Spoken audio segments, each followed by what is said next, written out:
السلام علیکم ورحمۃ اللہ وبرکاتہ۔ الحمد للہ رب العالمین والعاقبۃ للمتقین والصلاة والسلام علی سید الانبیاء والمرسلین وعلی آلہ واصحابہ اجمعین، اما بعد۔ حصول برکت کے لیے بڑے ہی ادب و احترام اور خلوص و محبت کے ساتھ ہمارے اور ساری کائنات کے مرکز عقیدت حضور سید عالم تاجدار دو عالم فخر بنی آدم ارواحنا فداء جناب محمد الرسول اللہ صلی اللہ تعالی علیہ وآلہ وسلم کی بارگاہ بے کس پناہ میں جھوم جھوم کر درود و سلام کا نذرانہ پیش کرنے پڑھیں۔ اللہم صلی وسلم علی سیدنا مولانا محمد طب القلوب و دوائها وعافیت الابدان و شفائها والنور الابصار و ضیائها وعلی آلہ وصحبہ وسلم تسلیما دائما ابدا۔ سنوارنے کی ہم کوشش کریں گے، محنت کریں گے، اتنی ہی روحانی ترقی حاصل ہوگی۔ اس سے پہلے کے درس میں بھی میں نے یہ عرض کیا تھا، آپ کو شاید یاد ہوگی گفتگو، روحانی ترقی کے راز کیا ہیں۔ ان میں سے ایک سب سے بڑا راز ہے تزکیہ قلب، دل کو صاف ستھرا بنا لینا، دل کو سنوارنا۔ اور جب تک دل نہیں سنور پاتا ہے اس وقت تک عبادت میں لطف بھی نہیں ملتا ہے، ایک رسمی عبادت ہوتی رہتی ہے، جیسے نماز ہے، قیام ہے، رکوع ہے، سجدہ ہے، تلاوت بھی ہے، سب کچھ ہے، نماز ہو رہی ہے، لیکن جو اصل نماز کی روح، جس نماز سے ہمارے دل کو لذت ملنی چاہیے، ایک لطف ملنا چاہیے، وہ نہیں مل پاتا ہے۔ اس کی وجہ کیا ہے؟ دل صاف ستھرا نہیں ہے، دل میں آلائشیں بہت ہیں۔ تو اسی لیے اولیاء کاملین، بزرگان دین، تزکیہ قلب کے لیے، دلوں کی صفائی کے لیے، دلوں کو سنوارنے کے لیے خانقاہ میں باضابطہ اہتمام فرماتے تھے۔ مریدوں کے تزکیہ قلب کے لیے وہ انتظام کرتے اور پھر ان کے دلوں کی صفائی ہوتی۔ آج اس بات کو آپ محسوس کر رہے ہیں کہ بیماری سے بچنے کے لیے ہر انسان بڑی بڑی تدبیریں کر رہا ہے۔ جیسے بھی حال ہی میں جس بیماری کا ایک خوف ایک دہشت طاری تھی، اس وبائی بیماری سے بچنے کے لیے احتیاطی تدابیر کا حکم دیا گیا۔ سینیٹائزر کا استعمال کرو، ماسک کا استعمال کرو، ڈسٹینسنگ رکھو۔ یہ سب جو معاملات ابھی چل رہے تھے، صرف اور صرف ایک وہمی بیماری، ایک وہم کہ یہ بیماری لگ جائے گی، تو اس سے بچنے کی تدبیریں۔ اور ابھی بھی ماسک لگانے پر بہت سختیاں ہیں، بہت زور دیا جا رہا ہے۔ اب میں آپ سے ایک بات پوچھنا چاہتا ہوں، ایک بیماری سے بچنے کے لیے آپ کتنی کوششیں کر رہے ہیں؟ بیماری نہ لگے، اور بیماری کے نقصانات کیا ہو سکتے ہیں اس کا آپ کو یقین ہے کہ بیماری لگ جاتی ہے تو اس کی وجہ سے جسم پر بھی اثر پڑتا ہے اور وہ انتہائی خطرناک صورتحال ہو سکتی ہے۔ تو اس لیے ہر انسان بیماری سے بچنے کی کوشش کرتا ہے، اور ہماری شریعت اسلامیہ میں بھی بیماریوں سے بچنے کی تاکیدات آئی ہیں۔ نظافت اور صفائی ستھرائی کا حکم اسی لیے دیا گیا ہے تاکہ روح بھی صاف ستھرا رہے، دل بھی صاف ستھرا رہے، گرد و پیش کا ماحول بھی صاف ستھرا رہے، بیماریوں سے بچا رہے، مہلک جراثیم سے بچنے کی کوشش کرے۔ تو بیماریوں سے بچنا یا تدبیریں اختیار کرنا یہ بالکل درست ہے، اس میں کوئی قباحت نہیں۔ لیکن آپ نے کبھی غور نہیں کیا ہوگا، جسمانی بیماری سے بچنے کے لیے ہم اتنی تدبیریں کر رہے ہیں، لیکن ایک جو باطنی بیماری ہوتی ہے، دل کی بیماری ہوتی ہے، اس سے بچنے کی ہم نے کون سی تدبیر اختیار کی ہے؟ کبھی غور کیا ہم نے کہ دل کی بھی کچھ بیماریاں ہوتی ہیں، اور ان بیماریوں سے اپنے دل کو بچانا ہے، صاف ستھرا کرنا ہے۔ شاید کچھ لوگ یہ سمجھ رہے ہوں کہ دل کی بیماری اس مراد جن کو ہارٹ کی شکایت ہوتی ہے، ہارٹ پیشنٹ، وہ نہیں میں عرض کر رہا ہوں۔ وہ دل کی بیماری، وہ بھی ساری بیماریوں میں سے ایک بیماری ہے۔ سردی، بخار، کھانسی، یہ جو ساری بیماریاں، اسی میں سے ایک ہارٹ بھی ہے، بلڈ پریشر ہے، شوگر ہے، بہت سارے امراض۔ لیکن اصل دل کی کچھ بیماریاں ہیں جس کو درس تصوف میں صوفیہ اکرام نے واضح کیا ہے، ظاہر کیا ہے کہ وہ بیماریاں جب تک دور نہیں ہوں گی اس وقت تک دل سنور نہیں سکتا ہے، دل کی اصلاح نہیں ہوگی۔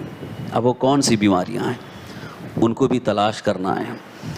تو آج میں ایک کی طرف آپ کا ذہن مبذول کر رہا ہوں، توجہ دلا رہا ہوں، جس کو قرآن پاک میں بھی اور احادیث کریمہ میں اور سلف صالحین کے اقوال میں بہت ہی شدید مذمت کے ساتھ ذکر کیا گیا ہے۔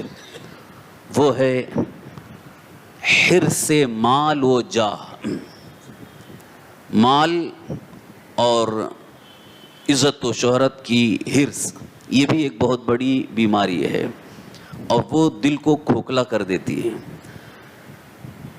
کبھی اس بات کو ہم نے محسوس نہیں کیا ہوگا، ورنہ عام طور پر لوگ سوچتے ہیں کہ ہارٹ کی اگر بیماری ہے، بلڈ پریشر ہے، شوگر ہے، تو اس سے بچنے کے لیے ہم دوائیں کھاتے ہیں یا جو کچھ بھی پرہیز ڈاکٹر بولتے ہیں وہ پرہیز کرتے ہیں۔ لیکن اصل جو روحانی بیماری، باطنی بیماری، جو دل کی بیماری ہے، وہ ایک بڑی خطرناک مہلک بیماری ہے، حب جاہ، حب مال، مال کی محبت، حرص، اور ساتھ ہی ساتھ اپنے آپ کو بڑا یا اپنے آپ کو زیادہ مشہور کرنے کی حرص جو ہوتی ہے، یہ بھی ایک بہت خطرناک بیماری ہے۔ شاید کبھی آپ نے اس کی طرف توجہ نہیں کی ہوگی اور بہت سارے لوگ اس کے بارے میں سوچتے بھی نہیں ہیں، بلکہ اس کے برعکس ہر انسان آج یہ سوچتا ہے کہ ہمارے پاس مال کی بھی کثرت ہو اور شہرت بھی ہو، جبکہ صوفیاء کرام نے فرمایا کہ یہ حرص ایک بڑی بیماری ہے۔ ایک حدیث پاک کی روشنی میں آپ اس کو اچھی طرح سے سمجھ سکتے ہیں۔ اللہ کے حبیب ہمارے آقا سرور کائنات صلی اللہ تعالیٰ علیہ وآلہ وسلم ارشاد فرماتے ہیں، بکریوں کے ریوڑ میں، یعنی جہاں پر بکریاں زیادہ ہوں، بکریوں کے ریوڑ میں یہ دو چیزیں جتنی تباہی مچا سکتے ہیں، کوئی ایک بھیڑیا اتنی تباہی نہیں مچا سکتا ہے۔ یہ حدیث پاک کا مفہوم ہے، یعنی اگر بکریوں کا ریوڑ ہو، اس میں بھیڑیے کو بھیج دیا جائے تو بھیڑیا خاموش رہے گا؟ بھیڑیا جو ہے وہ بکریوں کا شکار کرے گا، بکریوں کو پھاڑ کھائے گا، کیونکہ اس کی غذا ہے، اس کو تو چاہیے ہی۔ تو ایک بھیڑیا بکریوں کے ریوڑ میں جتنی تباہی مچا سکتا ہے، اس سے کئی گنا زیادہ انسان کے دل میں مال کی حرص اس کے اندر تباہی مچاتا ہے۔ یہ حدیث پاک کی مفہوم کو عرض کر رہا ہوں، اور صوفیاء کرام نے اس کو بڑے واضح انداز میں بیان فرمایا ہے۔ اسی لیے حرص دل میں جب تک ہے اس وقت تک دل سنور نہیں سکتا، حرص کو دور کرنا ہوگا۔ اب اس کے بعد حرص کو اگر دور کریں گے تو پھر جو ضروریات ہیں، جیسے مال کی بھی ضرورت ہے، انسان کو کبھی کبھی اثر و رسوخ پیدا کرنے کی بھی ضرورت ہے، تو پھر یہ ضرورت کیسے پوری ہوگی؟ اس کا انشاءاللہ دوسرے درس میں میں آپ کو طریقہ بتاؤں گا۔ آج صرف اس حرص کی مذمت میں کہ یہ حرص کتنی بری چیز ہے، میں چند اور اقوال پیش کروں۔ ایک مقولہ ہے بزرگان دین کا، صوفیاء کرام کا، من قنع جل ومن طمع ذل۔ اس کو ادھر سے ترجمہ کر رہا ہوں، من طمع ذل، جس نے حرص کیا، لالچ اختیار کیا، وہ ذلیل و رسوا ہوا، اور جس نے قناعت اختیار کی وہ عزت والا ہو گیا۔ کتنا بہترین پیغام ہے، کتنا بہترین ارشاد ہے، کتنا سبق آموز جملہ ہے۔ فرماتے ہیں من قنع جل ومن طمع ذل، جو لالچ اختیار کیا، طمع کہتے ہیں حرص کو۔ اب حرص انسان کو بہت ساری چیزوں کی ہو سکتی ہے، اچھا کپڑا پہننے کی بھی حرص ہو سکتی ہے، اچھا کھانے کی بھی حرص ہو سکتی ہے، اور مال کی بھی حرص ہو سکتی ہے، اولاد کی حرص ہو سکتی ہے، حسن و خوبصورتی کی حرص ہو سکتی ہے۔ حرص تو کئی چیزوں کی انسان کو ہوتی ہے، لیکن یہاں مطلق حرص جس کے اندر پیدا ہو گئی تو اس کو کہیں نہ کہیں ذلیل ہونا ہے، کہیں نہ کہیں ذلت ہے، کہیں نہ کہیں رسوائی ہے۔ اسی لیے بعض صوفیاء کرام فرماتے ہیں، اگر تمہارے قریب مال و دولت آ رہے ہیں، مال آ رہا ہے، تو پھر اس بات کے لیے تیار رہو کہ ایک نہ ایک دن اس کی وجہ سے کہیں نہ کہیں ذلت اٹھانی پڑے گی، کہیں نہ کہیں رسوائی اٹھانی ہوگی، رسوائی برداشت کرنی ہوگی، ذلت برداشت کرنی ہوگی۔ لیکن اب کئی بزرگان دین کے پاس مال بھی رہا تو اس کی کیا صورت ہے؟ مال بھی ہے اور ان کی ضروریات بھی پوری ہو رہی ہیں، اچھا لباس بھی پہن رہے ہیں، لیکن حرص نہیں ہے۔ تو آج اگر ہمارے دل میں حرص ہے یا نہیں، اس کو ہم کس طرح سے پہچانیں؟ اس کو کیسے معلوم کریں کہ حرص ہے کہ نہیں؟ اور کون سی حرص جو ہمارے دل کے لیے مہلک بیماری ہے، اس کو پہچاننے کے لیے ایک بہتر طریقہ یہ ہے کہ اگر کہیں آپ باہر نکلے یا کہیں چل رہے ہیں، کسی اچھی چیز کو دیکھ کر کے خواہش پیدا ہو گئی اور دل یہ کہہ رہا ہے کہ نہیں اسے حاصل کرنا ہے، تو سمجھ جاؤ بھائی حرص پیدا ہو گئی۔ جیسے کسی بڑے مالدار کو آپ نے دیکھا، بہت مال ہے، بہت زیادہ اس کے پاس دولت ہے، دولت کے انبار ہیں، تو اس کے کر و فر کو اور اس کے ظاہری زیب و زینت کو دیکھ کر، اس کی چمک دمک کو دیکھ کر دل میں حرص پیدا ہوتی ہے کہ میرے پاس بھی مال ہوتا تو میں بھی ایسے ہی ہوتا، میں بڑی شان و شوکت کے ساتھ ہوتا، اور بڑے بڑے محلوں میں، بڑی بڑی بلڈنگوں میں اور بڑی قیمتی کاروں میں گھومنے والوں کو دیکھ کر کے انسان کے دل میں حرص پیدا ہوتی ہے کہ میرے پاس بھی ہوتا تو میں بھی ایسے ہی چلتا۔ یہ حرص ہوتی ہے نا، یہی حرص یہ انسان کے لیے تباہی اور بربادی کا سبب بنتی ہے۔ لیکن اگر حرص نہ ہو، اسی وقت اپنے پچھلے اللہ کی عطا کردہ چیزوں پر غور کر کے شکر ادا کر لے، میرے مولا نے جتنا مجھے عطا کیا وہ بہت ہے، میرے رب نے جو مجھے عطا کیا وہ میرے پاس بہت ہے، تو یہیں سے آپ کے اندر قناعت پیدا ہوگی، حرص کبھی نہیں ہوگی۔ اسی چیز کی طرف قرآن مقدس میں اشارہ دیا گیا، اللہ تعالیٰ کا فرمان ہے، لا تمدن عینیک الی ما متعنا بہ ازواجا۔ کفار کو، مشرکین کو، اللہ کے نافرمانوں کو کتنی دولت دی گئی ہے، کتنا مال ان کے پاس ہے، دنیا کی کتنی آسائش کی چیزیں ہیں۔ اللہ تعالیٰ فرماتا ہے لا تمدن عینیک الی ما متعنا بہ ازواجا، ہم نے ان کو برتنے کے لیے، فائدہ اٹھانے کے لیے جو چیزیں دی ہیں ان کی طرف تم اپنی نگاہیں بھی مت بڑھاؤ، نگاہ اٹھا کر کے بھی مت دیکھو۔ کون فرما رہا ہے؟ جس نے اپنے خزانے سے ان کو عطا کیا ہے، کیونکہ آج اگر کافر کے پاس بھی مال ہے تو اللہ نے عطا کیا ہے، اللہ کے حکم اور اللہ کی عطا کے بغیر کسی کو کچھ نہیں مل سکتا ہے۔ تو کفار کو، مشرکین کو، نافرمانوں کو بہت مال دیا گیا تو اللہ تعالیٰ فرماتا ہے اے میرے مومن بندے، اے مخلص بندے، تو اس کی طرف نگاہ مت اٹھا، للچائی نظروں سے مت دیکھنا، بلکہ اللہ کا شکر ادا کرنا کہ اللہ تبارک تعالیٰ نے وہ مجھے نہیں دیا ہے تو میرے حق میں وہ بہتر ہے، اس لیے کہ شاید وہ مال آتا تو کہیں میں بھی کفر کی طرف نہ ہوتا، کہیں میں بھی غلط راستے پہ ہوتا۔ تو اس پر اگر بندہ شکر ادا کر لیتا ہے تو یہ حرص اس کے اندر کبھی نہیں پیدا ہوگی، بلکہ اس کا دل مطمئن ہوتا ہے، دل کے اندر ایک قرار اور ایک سکون پیدا ہوتا ہے۔ اب اس کے برعکس جس کے اندر حرص پیدا ہوتی ہے اس کو کبھی زندگی میں سکون مل نہیں سکتا ہے۔ اس کا اندازہ دیکھ لیں، اس کا اندازہ کر سکتے ہیں آپ۔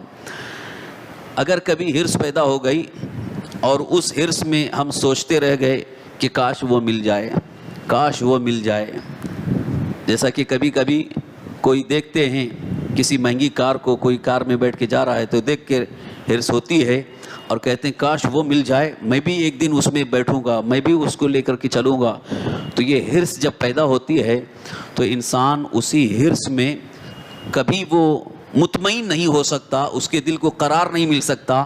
اب اس کے لیے وہ سوچتا رہے گا کہ اس کو حاصل کرنے کے لیے کیا کرنا پڑے گا، تو وہ ہر راستے کو، ہر حربے کو استعمال کرنے کی کوشش کرے گا، کبھی جائز کبھی ناجائز، بلکہ شیطان اس کو اسی راستے سے حرام چیزوں کو اپنانے کی کوشش کرتا ہے، حرام چیزوں کی طرف اس کے دل کو راغب کرتا ہے، پھیر دیتا ہے۔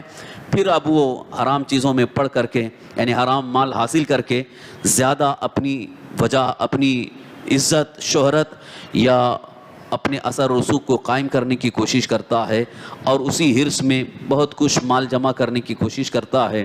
لیکن آپ مجھے بتاؤ اس کو کبھی زندگی میں سکون مل سکتا ہے؟ رسول پاک صلی اللہ علیہ وسلم ارشاد فرماتے ہیں ایسا شخص جو مال کا حریص ہو جاتا ہے اس کا پیٹ زندگی بھر نہیں بھرتا ہے بلکہ قبر کی مٹی اس کا پیٹ بھرے گی۔ یہی وجہ ہے کہ جس کو مال کی حرص ہوتی ہے، ہائے مال، وہ کماتا رہتا ہے، کروڑوں کی دولت آنے کے بعد بھی اسے سکون نہیں ملتا ہے۔ اگر 10 کروڑ آ گئے تو سوچتا ہے کہ اور 20 ہو جائیں، 20 کروڑ آ جائیں تو سمجھتا ہے کہ اور 1 ارب ہو جائیں، 100 کروڑ ہو جائیں۔ تو اس طرح سے اس کی حرص، جیسے جیسے دولت بڑھتی ہے حرص بڑھتی جاتی ہے، یہاں تک کہ موت کا فرشتہ آ جاتا ہے، پھر وہ قبر میں جاتا ہے۔ اسی لیے حضور نے فرمایا کہ قبر کی مٹی اس کا پیٹ بھرے گی۔ تو اس لیے حرص کو قریب آنے نہ دیں، حرص اپنے دل میں نہیں ہونا چاہیے، اور جب دل میں حرص پیدا ہو گئی تو سمجھ جاؤ ایک بہت ہی خطرناک مہلک بیماری ہے، اور اس کی وجہ سے دل سنور نہیں پاتا ہے، اس کی وجہ سے دل کے اندر تزکیہ نہیں پیدا ہو سکتا، اس کی وجہ سے دل کے اندر سکون و قرار نہیں پیدا ہو سکتا، بلکہ عالم یہ ہے کہ اس کو عرش الہی بننے کا شرف حاصل نہیں ہو سکتا، عرش الہی بننے کا اس کو شرف حاصل نہیں ہو سکتا۔ اس لیے صوفیاء کرام بزرگان دین حرص کو نکال دیتے ہیں، حرص ان کے قریب بھی نہیں آتی، بلکہ وہ قناعت میں اللہ کی ہر عطا پر راضی رہنے میں اس قدر آگے بڑھ جاتے ہیں کہ دنیا کی دولت ان کے قدموں میں لا کر کے ڈال دیا جائے تو اسے وہ ٹھوکر مار دیتے ہیں، ہم کو اس کی ضرورت نہیں ہے۔ حضور غوث پاک رضی اللہ عنہ کی بارگاہ میں خلیفہ وقت نے نذرانہ پیش کیا، واقعہ اور کرامت آپ نے بارہا سنی ہوگی۔ غوث اعظم رضی اللہ عنہ کی بارگاہ میں نذرانہ پیش کیا، آپ نے فرمایا مجھے اس کی ضرورت نہیں ہے، لے جاؤ، نذرانے کی ضرورت نہیں ہے۔ وہاں پر آپ کا واپس کرنا ایک دوسری وجہ سے تھا، اور وہ وجہ ظاہر بھی ہوئی، چونکہ وہ جو نذرانہ پیش کر رہا تھا وہ حلال نہیں ہے۔ نگاہ ولی میں وہ اثر ہے کہ وہ دیکھ رہے ہیں کہ یہ جو مال میرے سامنے لا کر کے میرے سامنے پیش کر رہا ہے، مجھے دے رہا ہے، یہ کیسا ہے، آمدنی کیسی ہے، انکم کیسی ہے، حلال ہے یا حرام ہے، ان کی نگاہ وہاں تک پہنچ رہی ہے۔ مگر یہاں چونکہ حضور غوث پاک رضی اللہ عنہ کی شان یہ تھی کہ آپ کے قدموں میں دنیا ہے، مگر آپ کے دل میں کبھی دنیا کی حرص نہ رہی، دنیا کی حرص، مال کی حرص کبھی نہ رہی۔ یہی وجہ ہے کہ جب اللہ کا ولی مال کے حرص کو دل سے نکال دیتا ہے تو اللہ تعالیٰ پوری دنیا کو اس کے قدموں میں ڈال دیتا ہے، رب تبارک و تعالیٰ اسے بے نیاز کر دیتا ہے۔ اسی لیے کہا گیا حب جاہ، حب دنیا، حب مال کو دل سے نکال دو، اللہ تعالیٰ غنی فرما دے گا، اللہ تعالیٰ تمہیں بے نیاز فرما دے گا، پھر کبھی حرص نہیں ہوگی اور کبھی اس بات کی ضرورت ہی محسوس نہیں ہوگی کہ یہ آئے گا میرا کام بنے گا۔ یہ ہے دل کی اصلاح کے لیے، تزکیہ قلب کے لیے اس مہلک بیماری حرص سے بچنا۔ اب حرص کے متعلق صوفیاء کرام کے بہت سارے اقوال ہیں، میں تفصیل میں نہ جا کر صرف بطور نصیحت یہ عرض کرنا چاہوں گا کہ حرص شیطان کا ایک بہت بڑا ہتھیار ہے، حرص شیطان کا بہت بڑا ہتھیار ہے، اور اسی ہتھیار سے وہ اچھے اچھے انسانوں کو زیر کر دیتا ہے، حملہ آور ہوتا ہے، اور جب حملہ کرتا ہے تو پھر وہ دوبارہ اٹھ نہیں پاتے ہیں۔ اچھے اچھے انسانوں کو، ماء و شمع کی کیا گنتی ہے، ہم کس گنتی میں ہیں، بہت بڑے بڑے عابد و زاہد، بلکہ بڑے بڑے عالم، اگر ان کے اندر حرص پیدا ہو جاتی ہے تو وہ شیطان اس حرص کے راستے سے ان کے دل پر ایسا قبضہ جما لیتا ہے کہ پھر وہ جدھر چاہتا ہے ادھر گھما لیتا ہے، حق بولنے کی زبان چھین لیتا ہے، حق زبان پر جاری نہیں ہوتا بلکہ اسی حرص میں وہ حق کو چھپانے لگتا ہے۔ یہی وجہ ہے کہ حرص جو ہے شیطان کا بہت بڑا ہتھیار ہے، وہ اسی ہتھیار کے ذریعے اچھے اچھے انسانوں کو زیر کر دیتا ہے اور تباہ و برباد کر دیتا ہے۔ اسی لیے صوفیاء کرام بزرگان دین کی بارگاہوں کا ایک بہت بڑا سبق یہ ہے کہ حرص دل میں ہرگز نہ آئے، کسی بھی طرح سے حرص نہ پیدا ہو۔ اب دنیا کی استعمال کرنے والی چیزوں کی جو ضرورت ہے وہ ضرورت کیسے پوری ہوگی، اس کا طریقہ انشاءاللہ اپنی دوسری محفل میں عرض کروں گا۔ آج کا سبق صرف اتنا ہے کہ دل میں کسی چیز کی حرص آنے نہ دیں، خاص طور پر مال کی حرص دل میں نہیں ہونا چاہیے۔